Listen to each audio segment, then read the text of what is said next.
Hello friends, இப்போ சிம்பிளாக தக்காளி ரசம் எப்படி செய்யறதுன்னு பார்க்கலாம். இது ஆல்ரெடி கரைச்சி வச்சுருக்க சின்ன சைஸ் புளியை எடுத்து கரைச்சி வச்சுருக்க தண்ணி.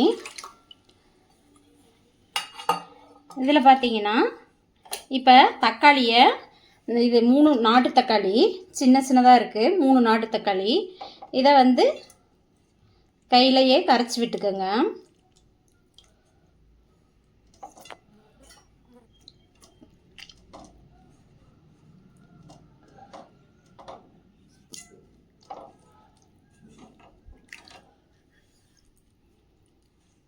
இது பருப்பு சேர்த்து செய்யலாம். இது சிம்பிளாக டக்குன்னு அவசரத்துக்கு செய்கிற ரசம், தக்காளி ரசம். அதான் புளி கரைச்சாச்சு.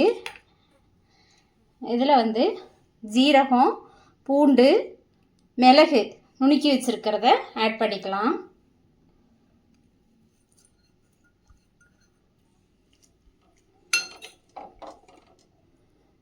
அடுத்து தேவையான அளவுக்கு உப்பை ஆட் பண்ணிக்கோங்க.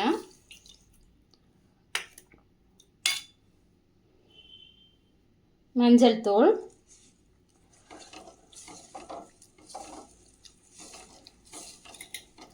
அவ்வளோதான். இது தேவையான பொருட்கள் அவ்வளோதான்.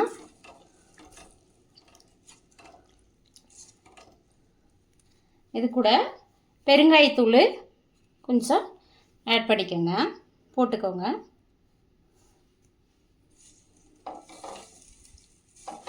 இப்போ ரசத்தை தாளித்து விட்டுறலாமா? இப்போ சூடான கடாயில் ஆயில் விட்டுட்டு ரசத்தை தாளித்து விட்டுறலாம்.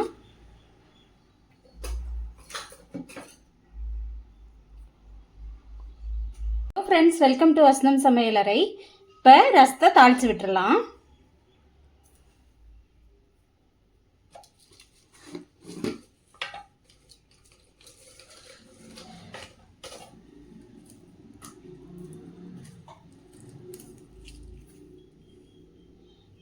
கடுகு சிறிதளவு,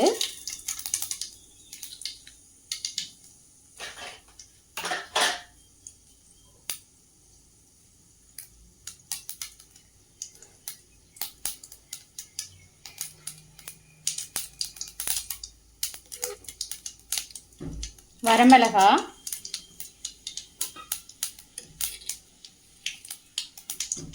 கருவேப்பிலை,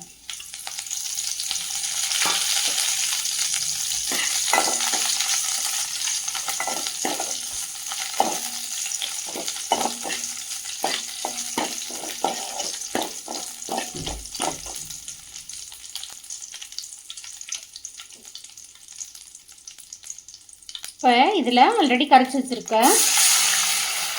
ரசத்தை எடுத்து மிக்ஸ் பண்ணிக்கலாம்.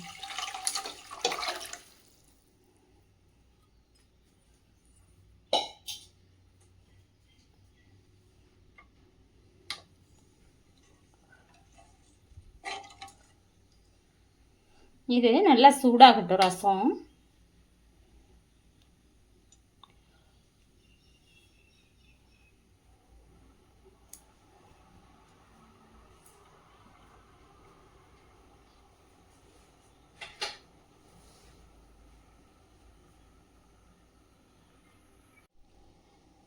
இப்போ நல்லா ரசம் இந்த மாதிரி நுரைச்சி வரணும். ஆனால் பொங்கக்கூடாது, நல்லா கொதிக்கக்கூடாது.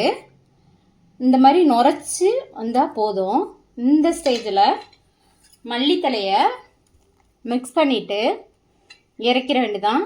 அவ்வளோதான், நம்மளோட தக்காளி ரசம் ரெடி ஆயிடுச்சு. சூடான சாத்தோட மிக்ஸ் பண்ணி சாப்பிட்றப்ப நல்லா டேஸ்ட்டாக இருக்கும். ட்ரை பண்ணி பாருங்கள். பிடிச்சிருந்தா நம்ம வசனம் சமையலறையை சப்ஸ்கிரைப் பண்ணுங்கள், ஷேர் பண்ணுங்கள், லைக் பண்ணுங்கள். தேங்க்யூ.